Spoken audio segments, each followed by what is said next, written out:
Bismillahirrahmanirrahim. Assalamualaikum warahmatullahi wabarakatuh. Innal hamdalillah nahmaduhu wa nasta'inuhu wa nastaghfiruh wa na'udzu billahi min shururi anfusina wa sayyiati a'malina.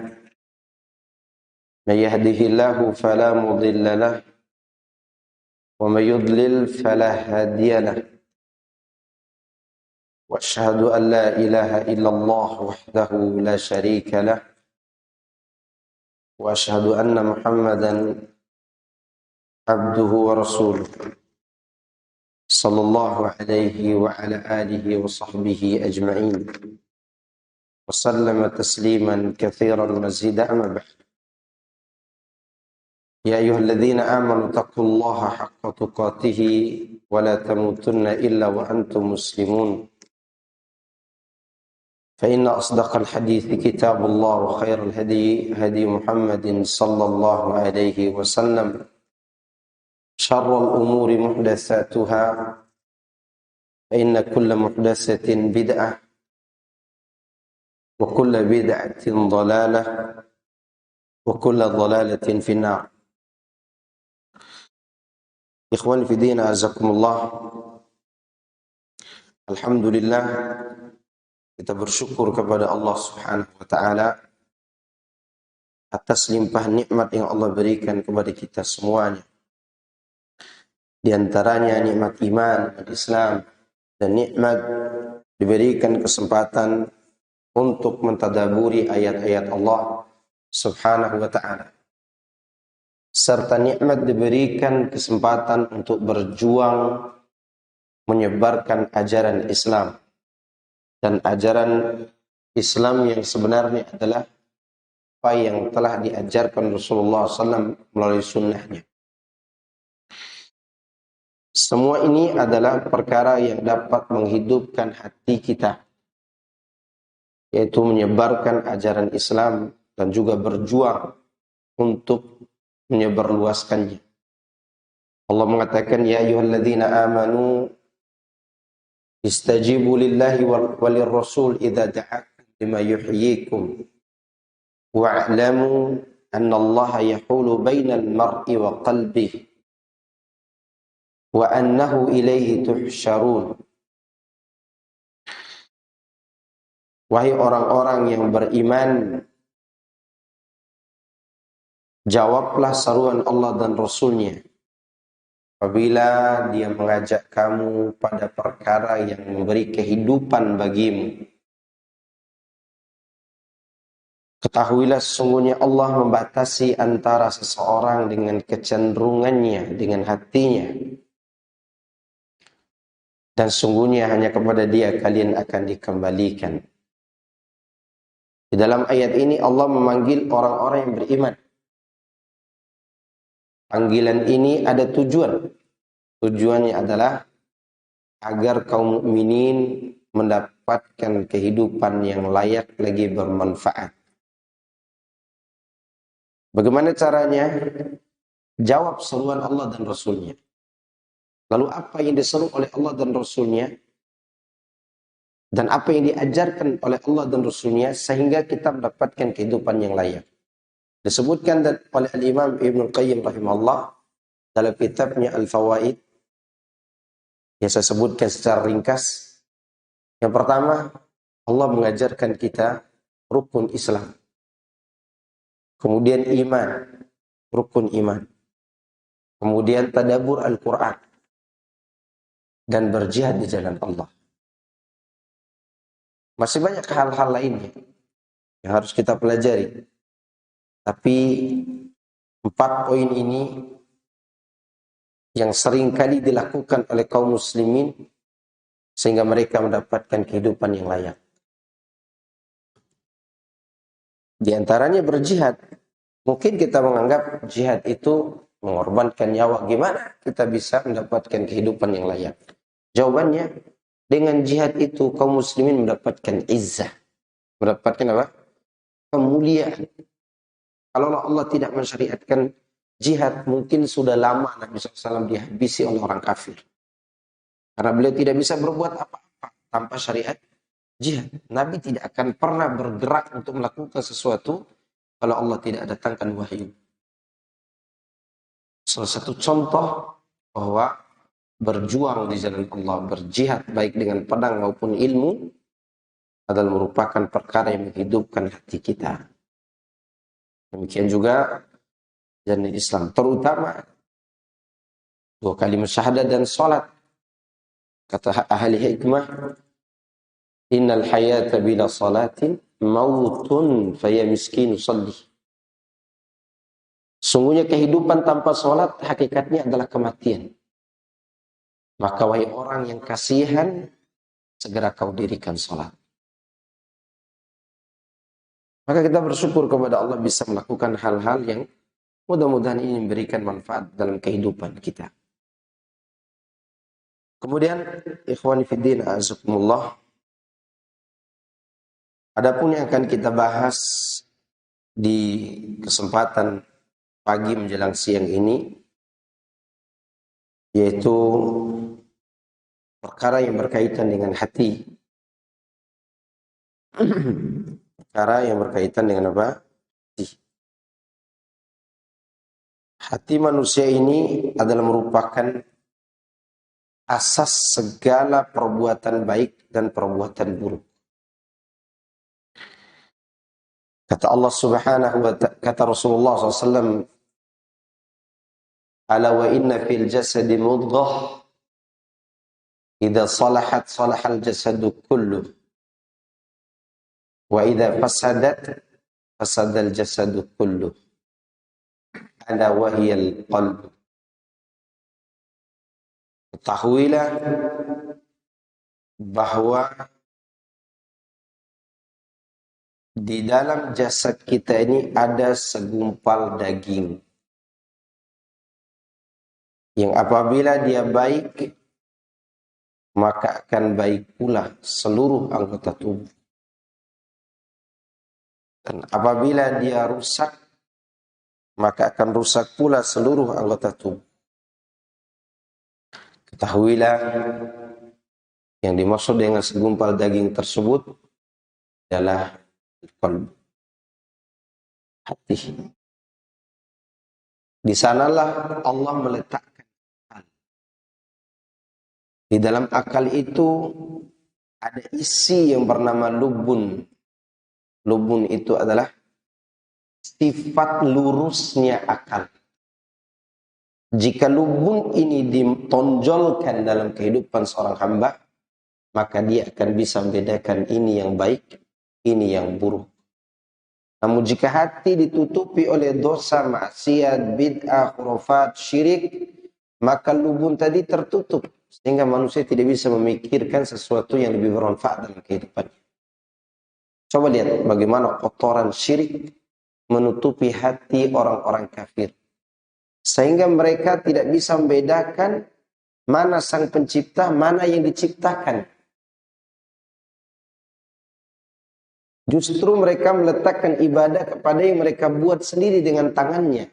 Seharusnya yang mereka ibadah adalah yang menciptakan mereka.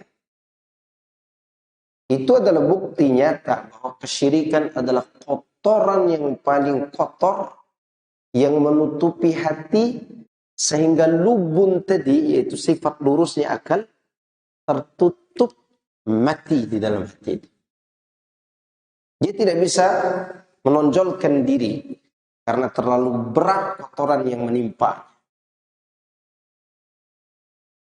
Itulah hati manusia. Maka kalau dia baik, baik seluruh anggota tubuh. Tapi kalau dia rusak, rusaklah seluruh anggota tubuh. Makanya ketaatan seseorang kepada Allah itu bermula dari hati. Dan kalau hati tidak baik, dipaksakan juga ketaatan itu, tetap tidak akan menghasilkan kenikmatan. Lihat bagaimana Abdullah bin Ubay bin Salul dengan Jaddu bin Qais, pimpinan-pimpinan munafik ini, berdiri di saf salat, bermakmum di belakang Rasulullah SAW. yang bacaannya begitu indah, tapi hati mereka tidak memiliki kekhusyuan, tidak menikmati ibadah itu. Kenapa? Karena hati memang tidak baik. Lihat para sahabat, butanya mata sebagian mereka, jauhnya kaki yang melangkah, sampai pula mereka pada panggilan adzan. Seperti Abdullah bin Ummi Maktum. Perjalanan kaki ke masjid itu dengan mata yang buta bisa sampai ke masjid karena dalam hati tersimpan kerinduan dan cinta kepada Allah yang begitu besar. Dan cinta itu sudah menjadi tabiat. Maka dari situlah ketaatan muncul. Kalau cinta sudah menjadi tabiat, maka mentaati Allah itu tidak lagi dilakukan karena keterpaksaan. Sebagaimana dikatakan oleh Ibnu Qayyim rahimahullah, beliau mengatakan, yuradu minal qalbi nisyanukum wa ta'bat tiba'u 'alan naqili. Ingin rasanya hati melupakan engkau, tapi cinta yang menjadi tabiat ini menolak berpindah kepada lain orang. Fatabqal mahabbatu tiba'an la takallufa. Sehingga kecintaan seorang kepada hamba menetap bersemayam dalam hati sebagai tabiat, bukan lagi karena keterpaksaan. Coba antum rasakan. Antum naik mobil menjelang maghrib di tol macet. Apa yang antum rasakan? Yang antum rasakan jauhnya masjid dari tempat kita macet tadi. Karena yang kita pikirkan adalah waktu maghrib begitu pendek.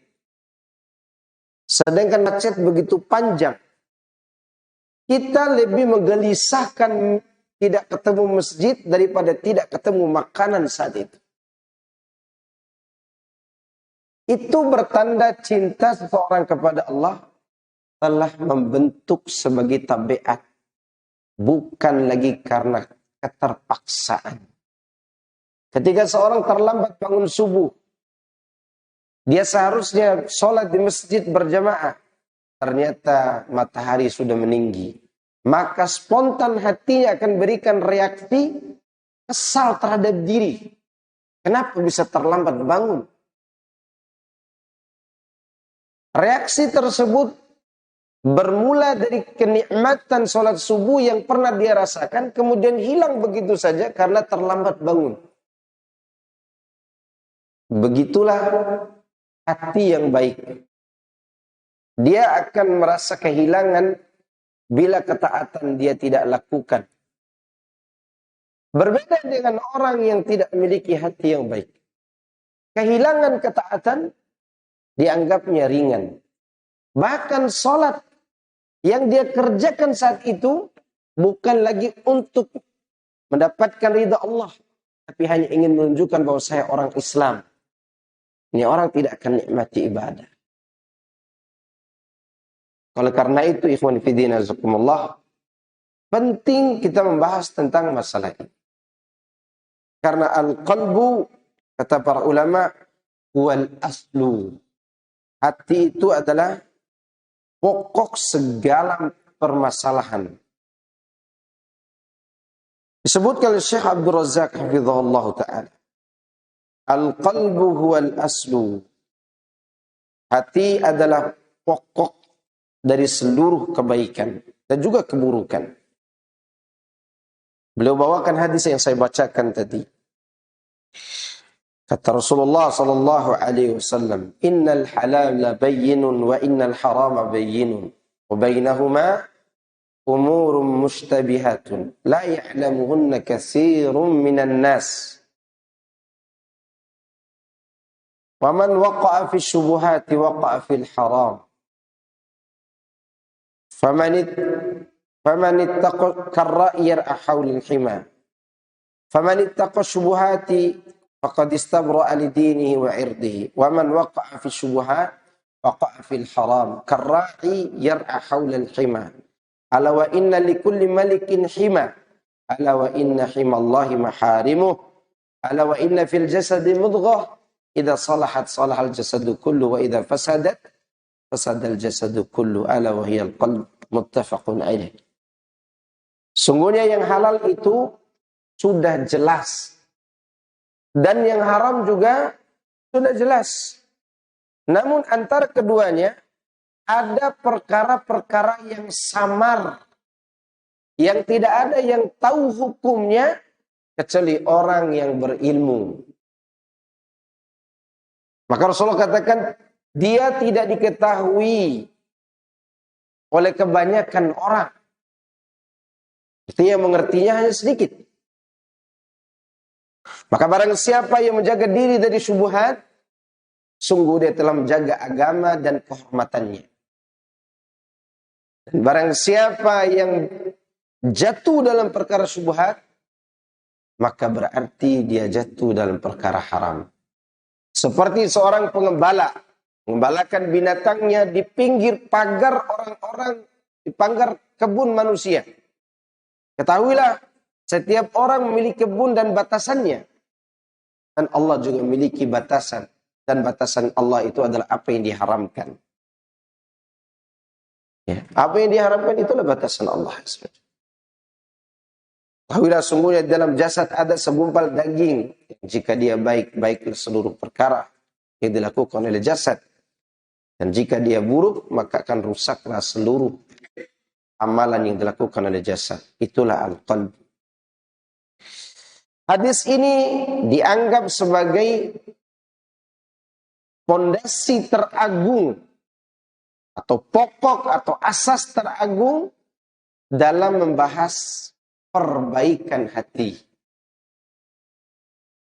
Di mana Nabi SAW menyebutkan di antara yang dapat memperbaiki hati kita adalah memperhatikan ilmu.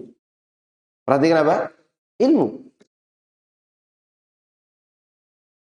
Karena kalau kita tidak punya ilmu tentang agama ini, maka kita mudah melakukan perkara syubhat. Iya atau tidak? Kalau orang berilmu dan dia melakukan perkara haram, maka dia akan bertaubat dari perkara itu. Kenapa? Karena dia tahu ini halal, ini haram. Dia mengetahui ini haram, dan dia juga jatuh pada perkara itu, dia bertaubat kepada Allah dengan ilmunya. Berbeda dengan orang bodoh. Orang bodoh yang tidak mengerti tentang halal dan haram dan syubhat, terus dia akan lakukan hal itu dan dianggap biasa. Dan sulit dia bertaubat kepada Allah. Karena dia tidak memiliki ilmu. Ya. Berkata Syekhul Islam Ibnu Taimiyah tentang hadis tadi. Al-qalbu huwal aslu kama qala Abu Hurairah. Al-qalbu malikul a'dha'i wal a'dha'u junuduhu. Fa'idha taba al-maliku tabat junuduhu. Wa idha khabusat junuduhu. Wa huwa kama fi hadits Nu'man ibn Bashir. Kata Ibnu Taimiyah rahimahullah, hati adalah merupakan pokok yang paling utama. Seperti dikatakan oleh Abu Hurairah. Hati adalah raja untuk anggota tubuh. Sedangkan anggota tubuh adalah pasukannya. Jika sang raja itu baik, maka pasukan juga ikut baik. Jika sang raja itu buruk, maka para prajurit atau para pengikutnya juga akan buruk. Ini seperti yang disebutkan dalam hadis di atas. Berarti baiknya hati, rusaknya hati akan mengikat baiknya perbuatan tubuh dan buruknya perbuatan tubuh. Maka kalau ada orang biasa bicara kotor, ya, itu menunjukkan hati yang tidak baik. Kata seorang penyair, walisanul mar'i miftahu qalbi. Lidah seseorang adalah kunci yang menerangkan isi hatinya. Maka oleh karena itu Allah katakan dalam surah Al-Ahzab ayat-ayat terakhir, ya ayyuhalladzina amanu taqullaha wa qulu qawlan sadida. Wahai orang-orang yang beriman, bertakwalah kepada Allah. Perhatikan, yang pertama disuruh apa? Bertakwa. Pertama dipanggil iman. Wahai orang-orang yang beriman. Berarti di hati harus dipusatkan dulu pada pondasinya, yaitu iman. Dipanggil ittaqullaha. Bertakwalah kamu kepada Allah. Di sini kata Nabi, at-taqwa hahuna. Takwa di dalam hati. Lanjutannya, wa qulu qawlan sadida. Lihat rentetan kebaikan itu. Iman setelah dibentuk akan dikuatkan iman itu dengan takwa, dan takwa itu ada di dalam hati, dan ucapkan ucapan yang baik. Tidak akan mungkin keluar kebaikan dari lisan kita kalau di hati kita belum tertanam kuat keimanan yang kokoh dan ketakwaan kuat. Wa qulu qawlan sadida. Setelah berucap baik, hasilnya yuslih lakum a'malakum. Itu hasil di dunia. Niscaya Allah akan memperbaiki amal-amal kalian. Maka kata para ulama kita, jika kamu melihat seorang berbicara kotor, berbicara dusta, suka membuli orang, suka memfitnah orang lain, dan dia melakukan sholat, ketahuilah ibadah dia di balik sholatnya itu jauh lebih buruk daripada yang Anda lihat. Kenapa? Karena Allah katakan wa qulu qawlan sadida, balasannya yuslih lakum a'malakum. Kalau ada orang biasa bicara kotor, amal yang tidak kita lihat di balik itu lebih buruk daripada apa yang kita kira. Demikian juga kalau ada orang biasa berbicara baik, kita tidak lihat dia beramal baik di depan kita. Kita tidak lihat dia berinfak. Kita tidak lihat dia berbuat baik kepada siapa. Tapi dia ucapannya senang didengar oleh orang. Santun kepada orang. Tidak suka mencela. Berbicara jujur apa adanya. Maka ingatlah, amal baik yang dia sembunyikan lebih baik daripada apa yang kita lihat. Karena Allah katakan yuslih lakum a'malakum. Dari mana kebaikan ini? Dari lisan yang berbicara baik. Dari mana lisan berbicara baik? Dari hati yang dipenuhi dengan ketakwaan yang didasari atas dasar keimanan. Coba antum lihat dai-dai yang menyimpang. Berbicara di media. Berbicara semau dia memfitnah. Tidak memiliki bukti yang nyata. Kenapa demikian? Karena di hati menyembunyikan akidah yang rusak dan amal dibalik pada pandangan mata kita jauh lebih rusak lagi daripada apa yang kita lihat saat itu. Jadi ini sumber. Maka oleh karena itu, kata Ibnu Taimiyah, dia huwal aslu. Dialah fondasi semua perbuatan manusia.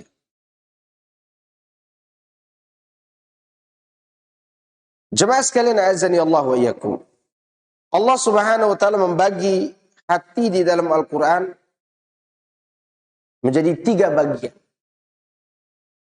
Ada 3 bagian hati Allah bagi dalam Al-Qur'an. Coba antum lihat surat Al-Hajj mulai ayat 52. Surat Al-Hajj dari ayat 52 sampai ayat 54. Allah mengatakan, "Wa ma arsalna min qablika min rasulin wala nabiyyin illa idza tamanna alqa asy-syaitanu fi umniyatihi fayansakhu Allahu ma yulqi asy-syaitanu thumma yuhkimu Allahu ayatihi wallahu alimun hakim." ليجعل ما يلقي الشيطان فتنة للذين في قلوبهم مرض والقاسية قلوبهم وإن الظالمين لفي شقاق بعيد وليعلم الذين أوتوا العلم أنه الحق من ربك فيؤمنوا به فتخبت له قلوبهم وإن الله لهادي الذين آمنوا ila siratim mustaqim.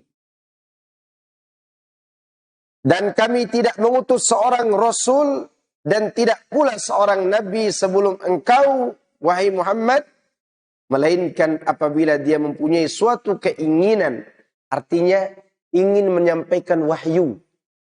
Jika nabi ini ingin menyampaikan wahyu, maka setan pun berusaha memasukkan godaan demi godaan di dalam keinginan nabi tersebut atau rasul tersebut. Tetapi Allah menghilangkan apa yang dimasukkan setan tersebut.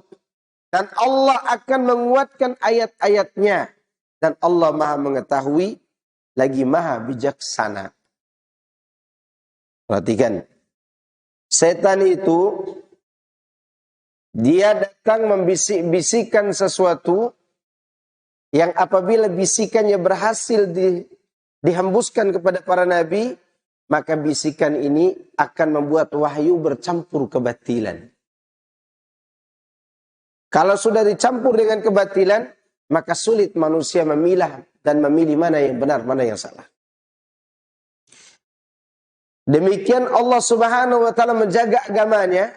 Dia tolak semua bisikan syaitan itu agar jangan sampai masuk ke dalam hati para nabi dan rasulnya sallallahu alaihi wasallam. Nah, ini menunjukkan bahwa Allah menjaga agamanya melalui penjagaan dia terhadap para rasulnya. Di akhir ayat, di ayat 52, wallahu alimul hakim.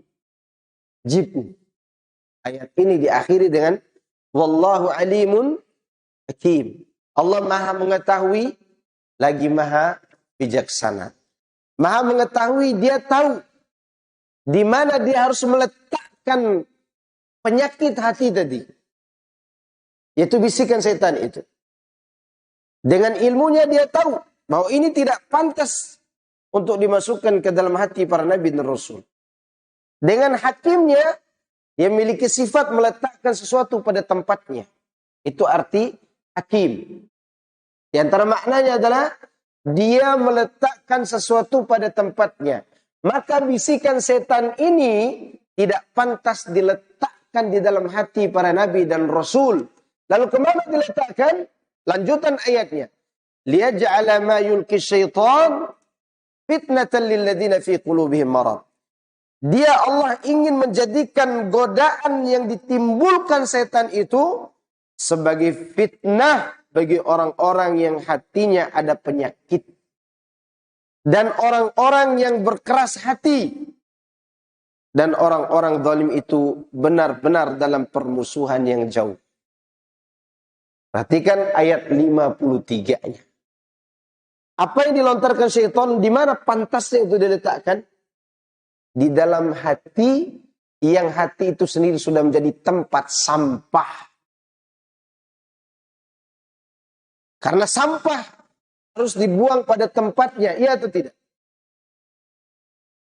Maka Allah menolak sampah itu masuk ke dalam hati para nabi dan rasul. Kemudian diletakkan sampah itu dalam dua jenis hati. Hati yang sakit dan hati yang mati. Itu diterangkan dalam ayat 53 itu. Bahwa hati yang berhak mendapatkan sampah fitnah itu adalah hati yang berpenyakit dan hati yang sakit. Mana hati yang sakit ini? Yaitu fi qulubihim marad. Orang-orang yang dalam hatinya ada penyakit. Kemudian wal qasiyati qulubuhum. Dan orang-orang yang telah membatu hatinya, artinya mati. Lebih mati dari batu.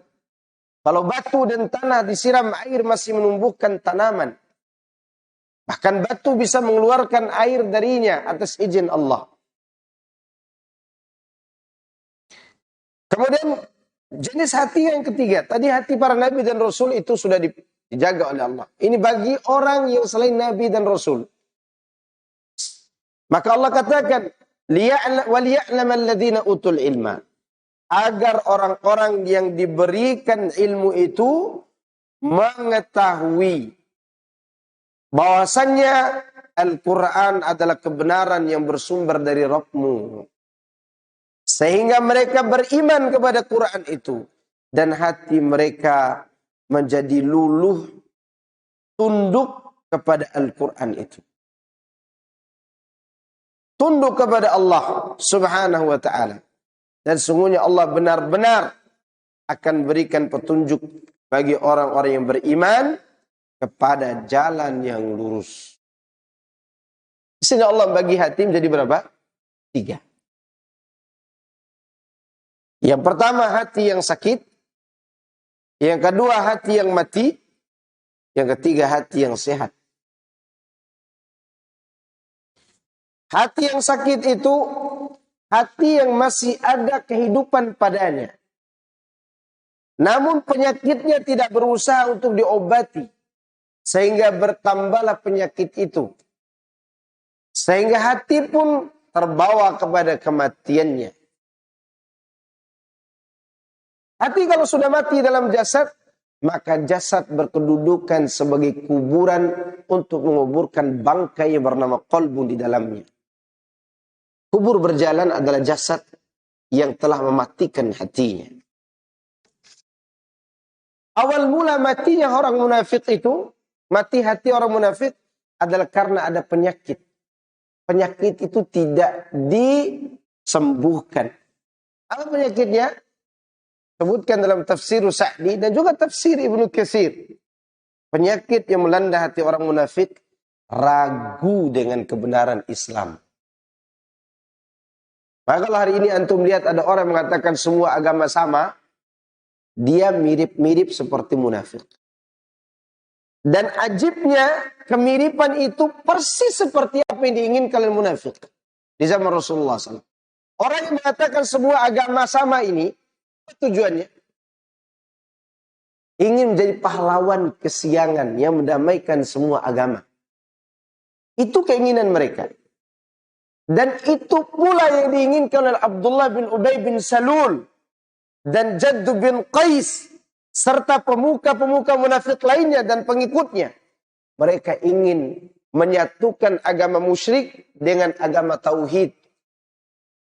Sehingga mereka tertimpa penyakit ragu dan keraguan itu tidak mereka hilangkan, maka ditambah oleh Allah penyakit berikutnya. Fi qulubihim maradun fazadahumullah marada. Di hati mereka terdapat penyakit, lalu Allah tambah lagi penyakitnya. Penyakit pertama adalah ragu, penyakit kedua itu munafik. Begitu kondisi orang-orang yang mati hatinya. Berawal dari sakit yang tidak disembuhkan.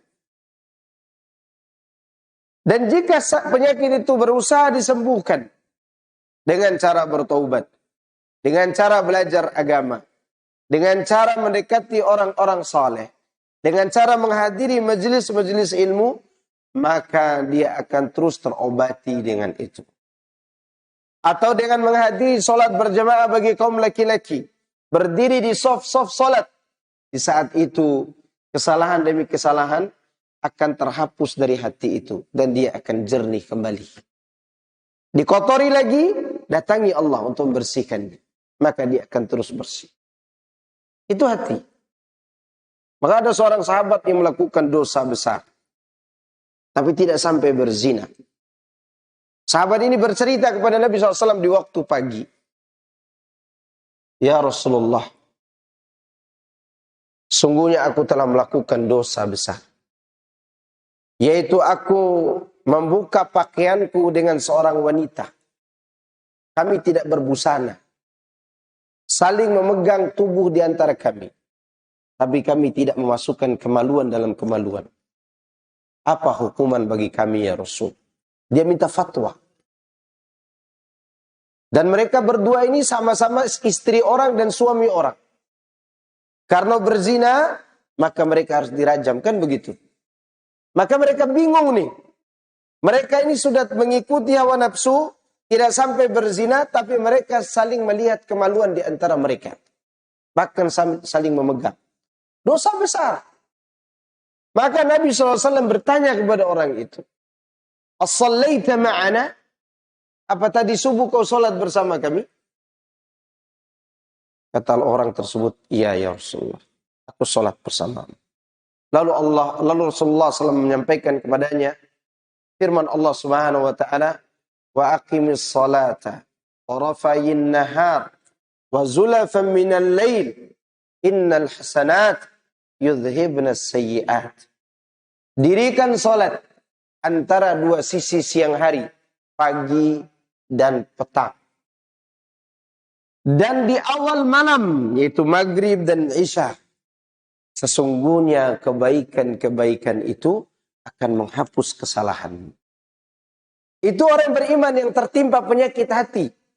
Dia berusaha membersihkannya. Beda dengan orang munafik dan orang yang ujub. Maksiat demi maksiat dia lakukan. Keraguan demi keraguan dia lakukan. Dia tidak berusaha untuk bersihkan hatinya. Maka penyakit yang menimpanya tadi akan semakin menjalar dan menjalar. Maka akan terjadilah penyakit demi penyakit. Kemudian dia bisa saja keluar dari Islam. Ini hati. Dia sakit. Dia masih merasakan kehidupan. Hati seperti ini seperti tangan kita terkena goresan luka. Atau dada kita terkena sabetan pedang. Kemudian terkena garam. Dia masih merasakan kepedihan. Beda kalau hati sudah mati, dia seperti mayat di kamar mayat. Yang antum cubit 1000 kali pun dia tidak akan teriak. Seperti itu hati yang mati. Datang dosa, dia tidak merasa dosa. Membunuh orang, mencaci maki orang, memfitnah orang, dia merasa biasa-biasa saja. Itu menunjukkan hati itu ada sisi kematiannya. Kalau tidak mati 100%, dia mati minimal stroke seperti badan manusia yang stroke. Itu hati. Maka kemungkinan itu akan bertanya, kenapa Firaun begitu tega membunuh anak kecil? Menghabisi anak-anak Bani Israel yang masih bayi. Kenapa orang Quraisy begitu tega mendandani anak perempuan mereka yang sudah jadi balitan, sudah bisa berjalan, rambutnya sudah bisa dikepang. Mereka bawa anaknya memberi hadiah, tapi di satu sisi mereka menggali kubur buat anaknya. Untuk dikubur hidup-hidup. Setega itukah seorang bapak kepada anaknya? Tidak mungkin kalau dia hidup hatinya. Ini dilakukan karena sudah mati makhluk yang bernama qalbu di balik dada. Maka mereka kubur hidup-hidup anaknya. Tidak ada rasa sakit dosa itu. Kita mengubur hidup-hidup seekor kucing saja, kita sudah merasa dosa yang begitu besar. Jangan dikubur hidup-hidup, kita tabrak kucing, tidak sengaja saja, kita merasa bersalah. Kenapa? Karena yang ada di balik dada itu masih hidup dengan sempurna. Maka lihat orang Yahudi sekarang. Anak kecil dibombardir. Dipertontonkan videonya agar dia sadar. Tidak sadar-sadar. Kenapa demikian? Itu yang balik data, di balik hatinya itu, sebalik dadanya sudah mati. Tidak ada rasa sakit maksiat itu. Seperti badan kita kalau sudah mati dicubit orang, sakit? Enggak. Kalau sudah mati tidak akan dirasakan sakit itu. Hanya saja bedanya hati dengan badan. Badan tidak bisa dihidupkan kembali kalau disirami air. Bahkan air itu dipakai untuk mandi jenazah. Namun hati yang mati kalau serius pemiliknya ingin menghidupkan kembali, disirami dengan wahyu dari Allah, dia akan menemukan kehidupan. Dia akan menemukan apa? Kehidupan. Contoh, bagaimana matinya hati Umar bin Khattab radhiyallahu anhu. Sakit yang begitu parah. Selama 6 tahun Nabi berdakwah, Umar tidak akan pejamkan mata di malam hari, kecuali tadi siang dia sudah menyakiti kaum muslimin. Dia tidak akan pernah pejamkan matanya selama 6 tahun lamanya, sebelum dia sakiti kaum muslimin atau memfitnah kaum muslimin. Sampai suami bibinya dari jalur ibunya Umar bin Khattab punya saudari kandung, dan itu bibinya Umar. Suaminya bibi Umar ini pernah diberitahu oleh istrinya bahwa Umar menangis ketika kita pergi hijrah ini. Dan ini terjadi di awal-awal atau di tahun ke-6 Hijriah. 6 kenabian, bukan Hijriah. Hijrah ke Habasyah. Umar nangis ketika ditinggalkan bibinya dan bibinya adalah orang yang sangat dia hormati. Kata bibinya, kami terpaksa hijrah karena kalian mengganggu keyakinan agama kami, wahai Umar. Umar nangis pulang. Kemudian datanglah suami bibinya. Kemudian bibinya bercerita tadi Umar menangis karena kepergian kita ke Habasyah. Mudah-mudahan dia masuk Islam. Apa kata suami bibinya? Masuk Islam. Umar itu akan masuk Islam kalau keledai bapaknya masuk Islam. Umar akan memeluk Islam kalau keledai Al-Khattab masuk Islam. Kira-kira antum pernah tahu keledai itu bersyahadat 2 kalimat syahadat? Artinya tidak mungkin Umar masuk Islam. Itu kata kalau kita bilang omnya. Ya kan? Suami bibi kan om tuh. Kata omnya Umar, tidak mungkin Umar masuk Islam. Sampai keledai ayahnya masuk Islam. Tapi lihat bagaimana keindahan wahyu. Kelembutan firman Allah. Keindahan bacaan Rasulullah SAW. Yang mengantarkan isi-isi Quran itu ke dalam ruangan kecil yang ada di balik dadanya. Itu ruangan hatinya. Karena Quran itu memiliki 2 sifat yang bisa menghidupkan hati. Kalau bumi ini bisa hijau karena 2 makhluk yang bernama hujan dan matahari, maka hati yang tandus bisa hidup cukup dengan wahyu dari Allah. Wahyu itu memiliki 2 sifat yang bisa menghidupkan, sebagaimana bumi ini hidup dengan matahari dan hujan. Sedangkan hati cukup dengan Quran. Apa itu? Rabi'a qalbi wa nura sadri. Penyejuk hati dan cahaya dada. Dan itu yang Rasulullah doakan. Kan Rasulullah katakan begitu. Taj'alal Qur'ana rabi'a qalbi wa nura sadri wa jala'a huzni wa dhahaba hammi wa ghammi. Jadikan Quran sebagai rabi'. Apa rabi'? Yaitu air yang sejuk yang mengenai hati itu. Kemudian wa nura sadri, cahaya yang menerangi setelah disirami air. Karena tidak akan hidup sesuatu kalau hanya disiram terus tanpa cahaya. Dan tidak akan hidup sesuatu kalau dicahayai terus tanpa air. Maka keduanya terdapat dalam Al-Quran. Itu yang membuat Umar terenyuh. Ada riwayat yang diperselisihkan oleh para ulama tentang kesahihannya. Itu riwayat Ibnu Ishaq tentang Umar mengintip Nabi SAW yang sedang membaca Al-Quran. Kata Umar dengan bisikan kecil dari hatinya, dia mengintip. Dan Nabi tidak mendengar ucapan Umar itu. Kata Umar, dalam hatinya, jangan-jangan yang dibacanya syair nih. Tiba-tiba turun ayat yang menjawab perkataan Umar itu. Wa ma huwa biqauli syair qalilan ma tu'minun. Dia bukan ucapan syair. Sedikit kalian mau percaya. Umar heran. Seakan-akan nyambung ucapan dia dengan jawaban tadi. Lalu dia katakan lagi dengan bisikan yang lebih kecil lagi. Jangan-jangan ini adalah dukun. Turun ayat lanjutannya. Wala biqauli kahin qalilan ma tadhakkarun. Ini bukan perkataan tukang dukun. Sedikit kalian mengambil pelajaran. Bingung Umar pulang.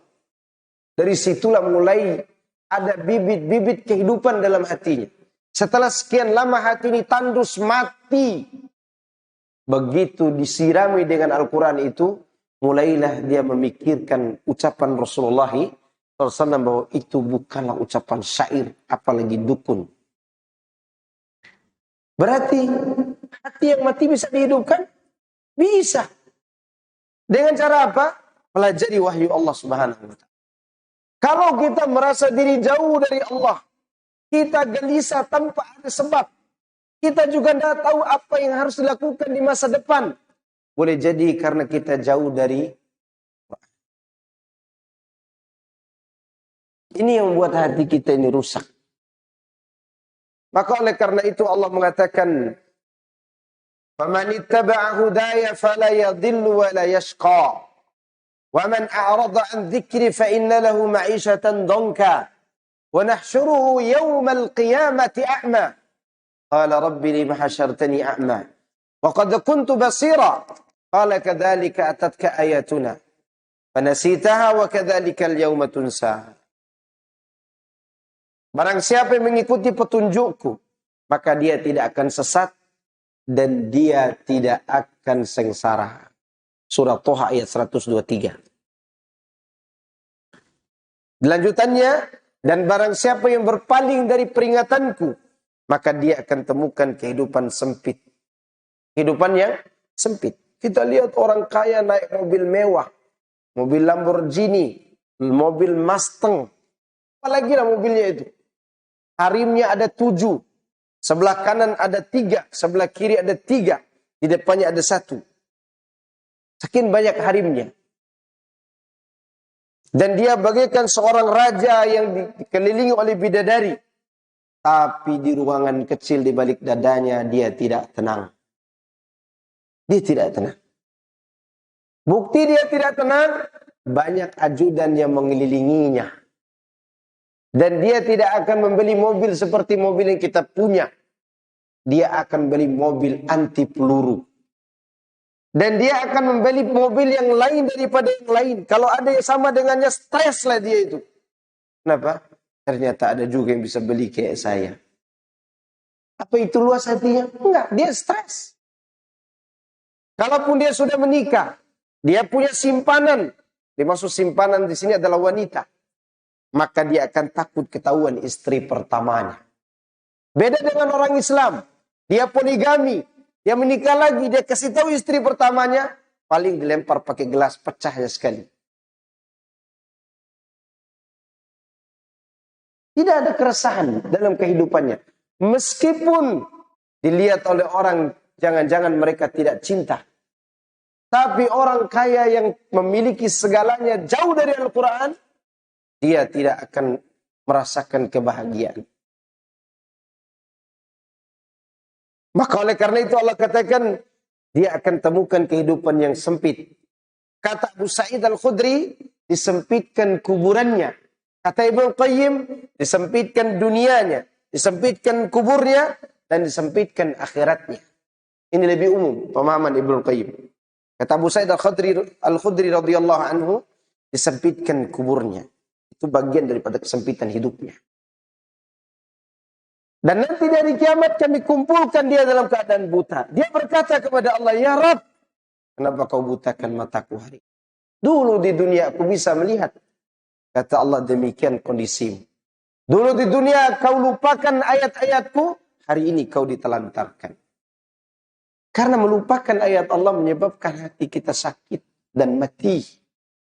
Berarti kesimpulannya, agar hati tidak sakit, pelajari agama Allah Azza wa Jalla. Ini poin pertama. Poin yang paling pertama. Oleh karenanya lanjutan ayat di surat Al-Hajj ayat 53 dan 54-nya Allah katakan, وَلِيَعْلَمَ الَّذِينَ أُوتُوا الْعِلْمَ الَّذِي أُنْزِلَ إِلَيْكَ وَلِيَعْلَمَ الَّذِينَ أُوتُوا الْعِلْمَ أَنَّهُ الْحَقُّ مِنْ رَبِّكَ. Agar orang yang diberi ilmu mengetahui. Perhatikan. Orang yang diberi apa? Ilmu. Agar orang yang diberi ilmu itu mengetahui bahwasannya Al-Quran itu adalah kebenaran dari Rabb-Mu. Ini ilmu itu penting luar biasa. Sehingga mereka beriman kepadanya dan tunduklah hati mereka kepada Allah. Perhatikan kalimatnya. Mereka beriman. Iman di mana tempatnya? Di mana tempatnya iman? Di hati. Hati mereka tunduk setelah itu. Dan mereka tidak egois. Tidak apa? Egois. Maka lihat bagaimana kenikmatan hati ini dimiliki para sahabat Nabi radhiyallahu anhu.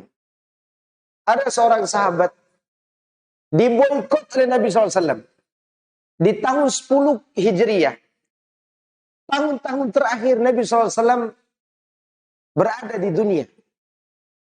Ada seorang sahabat yang tidak ada satu peperangan pun kecuali dia ikuti selain perang Badar dan perang Tabuk. Yaitu Ka'ab bin Malik radhiyallahu anhu. Ka'ab bin Malik ini siapa yang tidak mengenalnya? Sahabat semua mengenal beliau. Gagah, berani, punya fisik yang kuat dan punya logistik yang cukup untuk berperang. Ini orang tidak hanya fisik yang dia bawa, logistiknya lengkap. Kalau sahabat tidak punya kuda, dia punya 2 kuda. Kalau sahabat berganti-gantian 1 onta, dia punya 2 kuda yang dia siapkan untuk berangkat berperang. Saking cukupnya orang ini.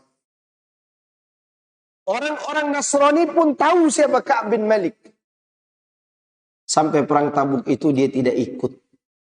Karena dia, bahasa kita, nanti aja deh persiapannya. Kalimatnya nanti.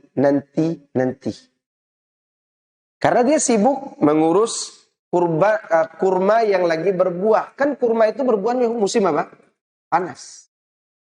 Maka waktu itu musim panas perang Tabuk itu. Perjalanan yang ditempuh 800 kilo. Dan logistik berkurang. Hewan-hewan mati karena musim panas. Paceklik. Sehingga Rasulullah SAW butuh dana untuk berangkat berperang. Tidak ada satu peperangan pun yang Rasulullah SAW lakukan, melainkan dia akan rahasiakan peperangan itu dari sebagian orang dan hanya diberitahukan kepada sebagian orang lainnya. Kecuali perang Tabuk diberitahukan kepada seluruh penduduk Madinah, bahkan pelosok-pelosoknya. Saking butuhnya beliau kepada logistik. Ka'ab bin Malik mengatakan nanti aja deh, nanti aja. Begitu Rasulullah sudah siap dan para sahabat, berangkatlah mereka. Ka'ab bin Malik ketinggalan jamaah kaum muslimin yang berangkat berperang. Dan dia akhirnya tidak ikut jadi berperang. Tidak jadi ikut berperang. Sampai di mendekati daerah Tabuk, Nabi duduk bersama para sahabat. Nanya, mana Ka'ab bin Malik? Itu menunjukkan dia sangat dekat dengan Rasul. Nabi menanyakan, mana Ka'ab bin Malik? Ada sahabat yang tidak dikenal namanya mengatakan, ya Rasul, dia sedang tertipu dengan dunianya. Dia sedang tertipu dengan kebun kurmanya.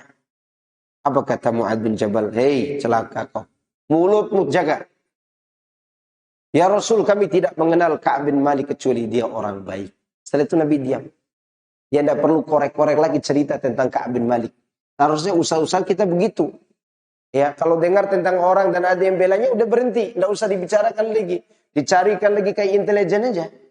Sampai ada sekarang ini sebagian ikhwan kita, saking cari kesalahannya, mau jadi KPK. Tahu KPK kan? Tugasnya apa KPK itu? Ngurusin ekonomi pejabat.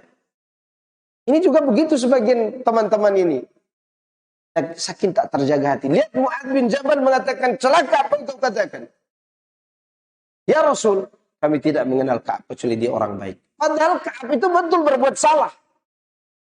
Karena akan datang kabar dari langit, Ka'ab itu berbuat salah. Singkat cerita, Ka'ab bin Malik dengan hati yang tulus dan jiwa yang besar, diboikot selama berapa malam? 50 malam. 10 malam terakhir, dia tidak boleh dekat sama istrinya. Biasanya 10 malam terakhir iktikaf di masjid. Ini tidak boleh berdekatan dengan istrinya. Alias istri yang diperintahkan oleh Rasul, kau harus boikot suamimu. 10 malam terakhir. Kalau yang tua-tua, temannya ada 2 orang juga ada boikot, udah tua-tua. Ya, disuruh tidak bersetubuh dengan istrinya, biasa aja karena tidak punya nafsu yang begitu menggelegar. Ini Ka'ab bin Malik masih muda, orangnya gagah. Di depannya ada istri yang cantik, tak boleh didekati oleh dia. Seperti orang kehausan di musim panas. Di atas aspal yang panas. Dibarengi dengan mesin motor 2 silinder. Di atas ada matahari. Ada es campur di samping. Nggak boleh minum Ustaz. Kira-kira sakit gak tuh? Lagi panas ada es campur di samping. Ini harusnya gratis diambil. Tapi buat Ustaz dilarang. Kira-kira sakit gak? Sakit. Lebih baik nggak usah ada di situ es campurnya. Seperti itu dilakukan oleh Ka'ab bin Malik. Istriku, kau kembali saja ke orang tuamu. Karena ada nafsu di dalam hatinya ingin bersetubuh dengan istrinya. Tapi yang halal ini tidak boleh dinikmati. Lebih baik kau pergi saja ke orang tuamu. Supaya aku tidak lihat engkau. Ya, pergi. Kira-kira sakit gak itu? Sakit diboikot. Pada kondisi seperti itu, datang orang-orang Nasrani. Ingin menarik Ka'ab bin Malik menjadi pejabat di negeri mereka. Ini yang saya maksud baik hatinya tadi. Dia diboikot Nabi. Satu pun tidak ada yang menjawab salamnya. Dia jalan di pasar seperti dia tidak dianggap. Dia salam, Assalamualaikum. Orang tidak tengok. Ada sepupunya didatangi oleh dia, berbalik arah. Karena diperintahkan oleh Rasul untuk memboikotnya. Tidak ada seorang pun yang perhatian sama dia. Kecuali orang-orang Nasrani yang datang ke pasar kota Madinah. Mau gak gabung dengan kami, wahai Ka'ab? Kau akan kami jadikan sebagai orang penting di negeri kami. Karena kami tahu engkau ditelantarkan oleh sahabatmu. Rasulullah SAW. Apa kata Ka'ab bin Malik? Fitnah, ujian ketika diboikot itu sungguh berat. Yang lebih berat adalah ujian ketika saya ditawarkan jadi pejabat di negara musuh-musuh yang meminta saya untuk menjadi teman mereka. Kira-kira kalau antum yang digitukan, goyang.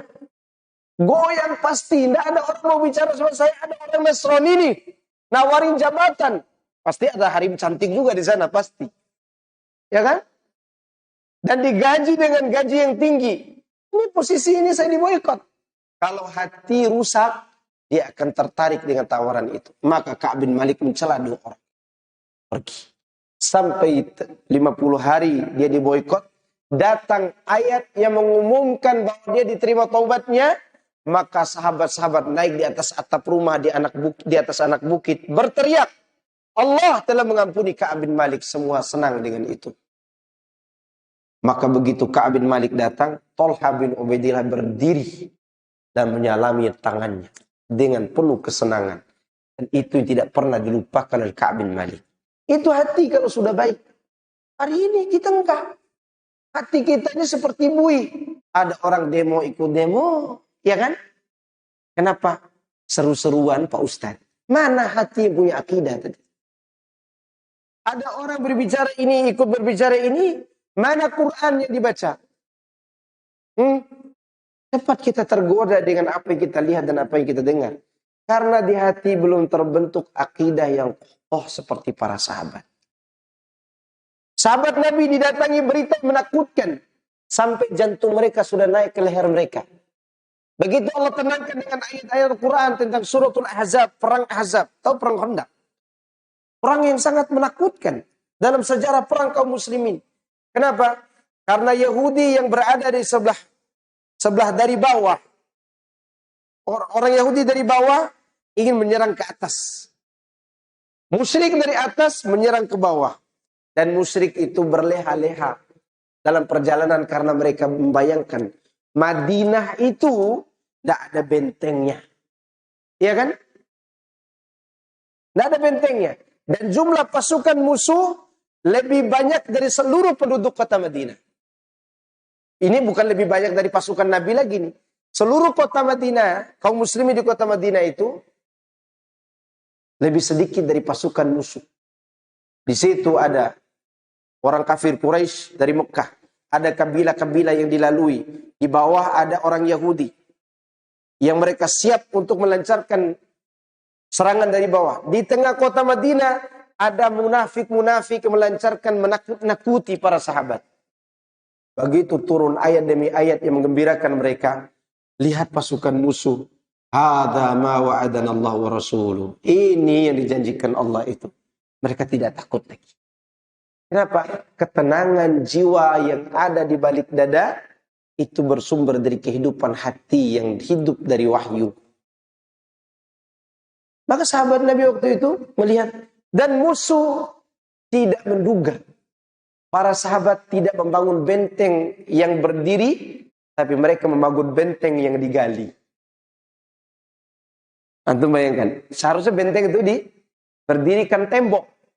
Dan itu lama waktunya. Apa yang dilakukan? Dibuat parit. Sehingga tidak bisa dilalui oleh kuda. Itu hebatnya. Kejernihan hati siapa? Hati Salman Al-Farisi radhiyallahu anhu. Begitu cara kita untuk menghidupkan hati ini. Kalau hati ini kita galau, gelisah, segera cari Quran. Cari ayat-ayat yang berkaitan dengan nama-nama Allah dan kehidupan akhirat. Dia akan lembut kembali dengan itu. Kita hadiri kajian-kajian tafsir Al-Quran. Atau kajian-kajian ilmu. Sehingga hati kita menjadi baik kembali. Maka oleh karena itu Hanzalah radhiyallahu anhu. Hanzalah itu sahabat yang subhanallah. Ya. Lembut hatinya.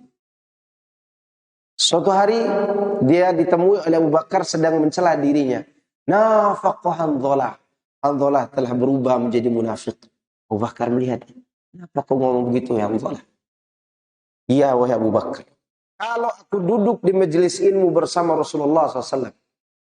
Aku seakan-akan melihat ada surga dan neraka di depanku. Saking kuatnya keimanan. Tenangnya hidup. Jika aku pulang ke keluargaku, aku bercanda dengan anakku, aku bercanda dengan istriku. Aku lupa dengan semua wejangan tadi. Apa kata Abu Bakar? Aku juga merasa perasaan yang sama. Ternyata Abu Bakar pun sama perasaannya. Lalu setelah itu mereka berdua menemui Nabi SAW. Kemudian menjelaskan keadaan mereka. Nabi SAW menyampaikan, seandainya keimanan kalian di majelis ilmu dengan di luar sama, maka malaikat akan turun dan menampakkan wajah aslinya hanya untuk bersalaman dengan kalian di jalan-jalan dan di rumah-rumah kalian. Akan tetapi kata Nabi saat dan saat. Keimanan itu ada saatnya naik, ada saatnya turun. Maka disitulah kita butuh sering datang ke majelis ilmu. Sekarang anda nanya ini, mana lebih tenang, duduk di sini apa di rumah? Di sini. Iya. Tadi kalau ada yang tadi di rumah istri ngomel-ngomel, abang begini, abang begitu. Datang ke sini, alhamdulillah tenang. Meskipun pulang diomeli lagi. Ya tidak. Tidak bisa dibohongi ikhwan. Kita kajian online dengan kajian offline jauh lebih nikmat kajian apa? Offline. Nikmat. Karena di sini ada ilmu yang Allah janjikan sebagai apa? Penenang hati dan penghidup hati itu. Maka Allah sebutkan dalam ayat ini, liya'lamal ladzina utul ilma, orang-orang yang diberi ilmu. Sehubungan dengan ayat-ayat tadi, para ulama rahimahumullah menyebutkan penafsirannya. Tadi sudah saya sebutkan ringkasannya. Oh, di antara penafsiran ayat-ayat tadi, hati itu terbagi menjadi 3. Terbagi menjadi apa? 3. Dan ini disebutkan juga oleh Imam Ibnu Qayyim rahimahullah ta'ala. Ya. Yang pertama apa tadi? Hati yang sakit. Ini hatinya orang-orang munafik dan pelaku maksiat. Cuman hati ini tidak otomatis dia sakit mati. Biasanya pelaku maksiat itu sakit hatinya. Makanya mereka kalau ditanya, zina halal enggak? Haram Pak Ustaz. Saya pernah bertanya kepada orang yang suka berzina. Dan saking ahlinya berzina, ketemu janda, zina sama janda. Ketemu SMA, zina sama SMA. Ketemu anak SMP, dizinain anak SMP itu. Dia tahu cara berzina. Saking berilmunya tentang zina. Sampai dia dibangkrutkan oleh Allah.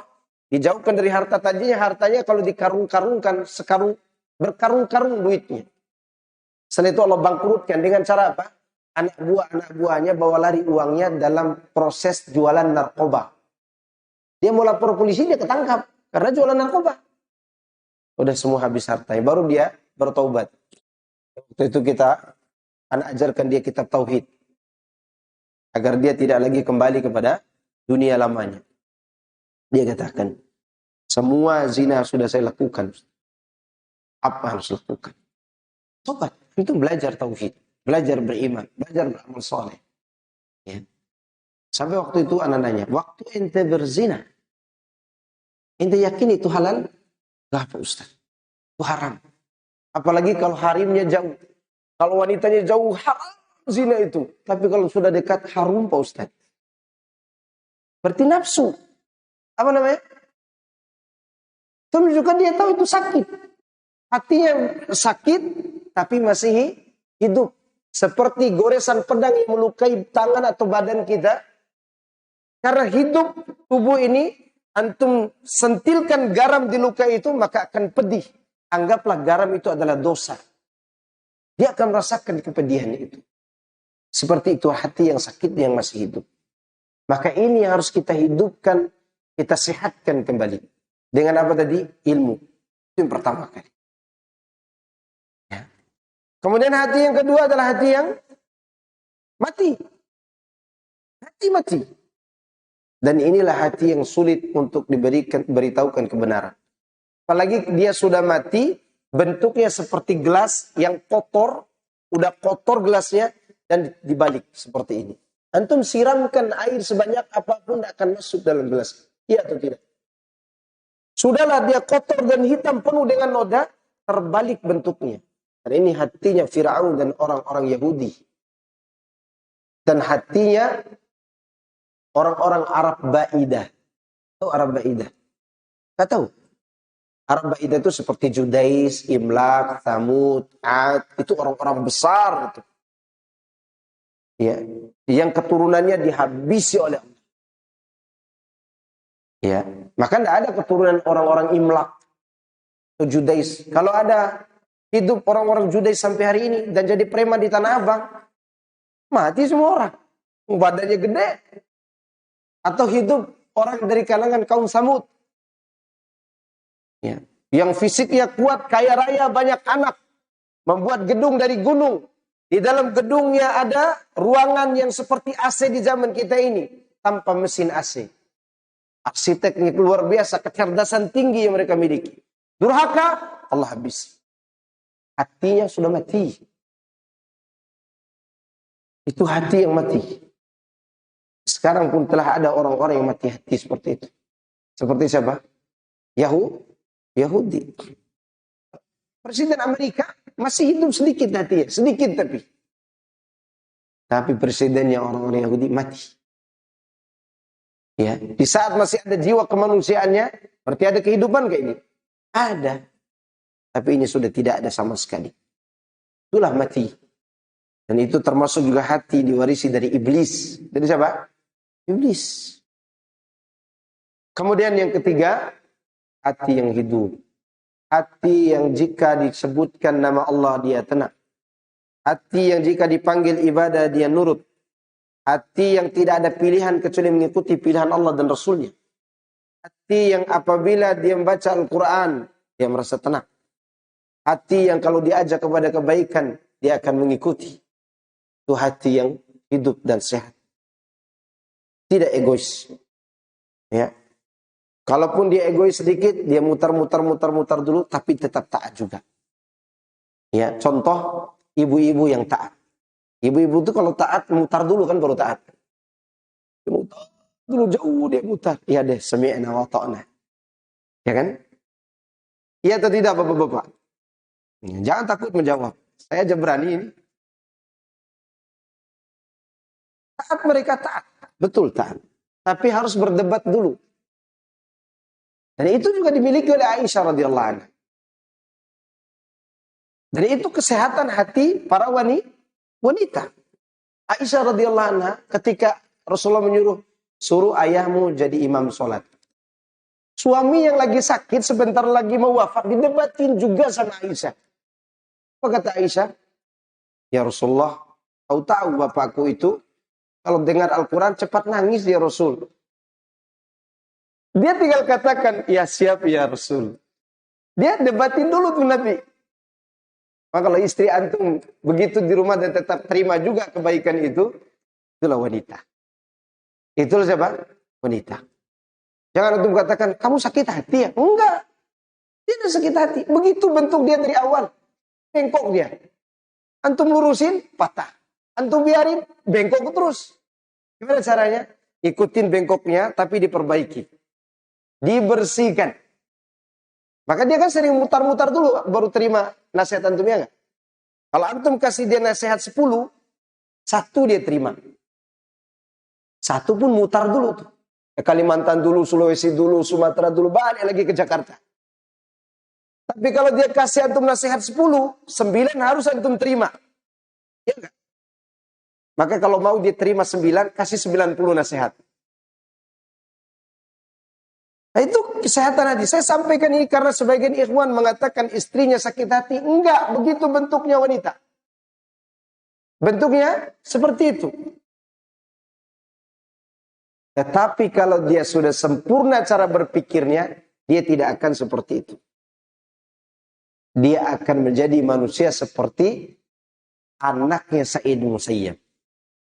Akan menjadi seperti Aisyah. Akan menjadi seperti Khadijah. Jadi itu Khadijah manusia yang paling sempurna akal dan pikirannya dari semua wanita. Siapa dia? Khadijah. Gak ada yang bisa mengalahkan Khadijah radhiyallahu anha. Wanita di dunia ini semenjak Allah ciptakan Khadijah di zaman Nabi Muhammad SAW belum ada sehebat Khadijah. Dapat salam dari Tuhan. Dapat salam dari Allah Subhanahu wa taala. Kenapa? Ketika dia ingin berbicara, dia ukur dulu suara suaminya. Jadi suara Rasulullah seberapa tingginya, dia akan rendahkan suaranya. Kalau suara Rasulullah rendah lagi, dia akan rendahkan suaranya.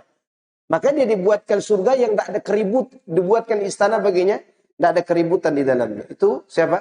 Khadijah. Kalau suaminya pergi, tidak ditanya, kamu mau kemana? Enggak nanya dia. Dia siapkan bekalnya, oh, ini bekal. Ya. Suaminya pulang dari mana? Enggak pernah ditanya. Suaminya pulang dilayani sebagai seorang istri. Suaminya pulang bawa masalah, dia tidak katakan, makanya jangan keluyuran. Tak ngomong begitu. Ya kan? Antum keluar bawa pancingan. Sampai ke lautan, perahu kecilnya tenggelam. Antum pulang kasih tahu ke istri. Kan kemarin sudah saya katakan, jangan ikut pancing. Ya enggak? Sudah saya katakan. Begitu. Makanya Khadijah itu dia dapat salam dari Allah melalui siapa? Malaikat Jibril. Hebat kan? Hebat tidak? Hebat. Maka mudah-mudahan istri kita juga ikut baik hatinya. Aminkan dong. Dan itu kan permata hati kita. Dia rembulan yang jatuh dari dalam hati kita. Ya, terkadang dia menjadi matahari. Terang cahayanya tapi menyengat. Dan kita hanya menjadi bintang yang redup di balik cahaya matahari. Mudah-mudahan Allah memperbaiki hati kita dan pasangan kita.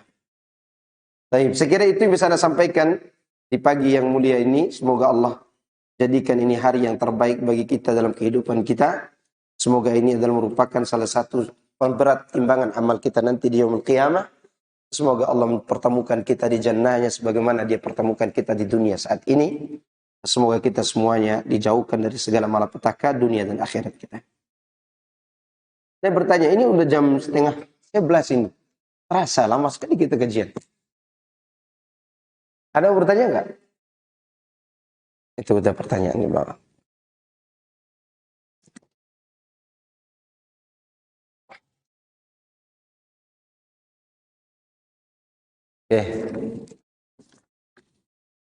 Assalamualaikum Ustaz. Waalaikumsalam warahmatullahi wabarakatuh. Afwan, apakah benar hati itu pada hakikatnya pikiran yang dikendalikan otak hamba? Karena hati adalah hanya segumpal daging. Ya, sedangkan organ dalam tubuh hamba adalah gumpalan. Cepat untuk menyaring darah. Hati itu yang dimaksud dengan segumpal daging adalah jantung itu sendiri. Di jantung itulah ada lubun. Lubun yang kita apabila dia timbul, hidup, maka dia yang memilah dan memilih mana yang benar dan mana yang salah. Bagaimana dengan pikiran kita? Pikiran kita pun bersambung dengan hati kita. Dan akan tetapi di luar hati itu sering dipengaruhi oleh syaitan. Dipengaruhi oleh potensi jahat yang kita miliki. Yang dia dibawa oleh jiwa. Jadi dalam tubuh kita ini ada jiwa, ada qalbun. Dan ada jasad. Jika ketiganya terpadu dalam kebaikan, maka dia akan berjalan dengan tenang. Maka itulah yang disebut dengan ihsan. Seorang kalau sudah sampai ihsan, maka berarti sudah ketemu, sudah connect hati, jiwa, dan tubuhnya dalam kebaikan. Tapi kalau salah satunya belum baik, ruh atau hati, maka akan saling mempengaruhi kepada keburukan. Seperti itulah kehidupan kita. Dan yang menjadi sasaran adalah anggota tubuh. Dan yang akan mengacaukan semua itu datang pengaruh dari syaitan. Dan itulah merasuki pikiran kita, kemudian hati kita antara menolak atau menerima. Maka syaitan mengatakan, la'attakhidanna min ibadika nasiban mafruḍa. Aku akan menggunakan potensi negatif yang ada pada diri hambamu. Apa itu? Itu jiwa yang buruk. Karena jiwa kita ada 3 sifat. Keburukan, penyesalan, dan tumakninah. Yang tumakninah kalau selaras dengan hati yang baik, maka dia akan menimbulkan perasaan ihsan kepada Allah. Yaitu kita hidup dalam keyakinan kita diawasi oleh siapa? Oleh Allah. Baik. Apakah sholat qobliyah asar diperbolehkan? Qobliyah boleh. Qobliyah boleh. Bahkan ba'diyahnya ada sunnahnya. Cuman jangan lakukan di masjid. Tidak jadi fitnah. Cuman itu tidak jauh dari sholat wajibnya. Ya. Apakah dan jika terlambat sholat tahajud, apakah benar dilakukan keesokan harinya menjadi 13 rakaat? Syukron Ustaz. Keesokan hari itu apa dulu nih? Siang. Siang itu sholat duha, bukan sholat tahajud. Siang itu sholat apa? Duha. Bukan sholat tahajud. Tidak ada witirnya kalau sudah siang hari. Maka itu makna dari firman Allah yang dipahami Umar bin Khattab dalam suratul Furqan. وَهُوَ الَّذِي جَعَلَ اللَّيْلَ وَالنَّهَارَ خِلْفَةً لِمَنْ أَرَادَ أَنْ يَذَّكَّرَ أَوْ أَرَادَ شُكُورًا. Dialah Allah yang menjadikan malam dan siang bergantian bagi siapa yang mengambil pelajaran dan mau bersyukur. Kata Umar, kalau tidak sempat sholat di malam hari dengan tahajud, maka sholat duha lah di siang hari. Ya, jadi sholatnya tetap berbeda. Apa? Saya kira cukup. Semoga ini bermanfaat bagi saya pribadi. Subhanakallahumma bihamdika, asyhadu an la ilaha illa anta, astaghfiruka wa atubu ilaik. Assalamualaikum warahmatullahi wabarakatuh.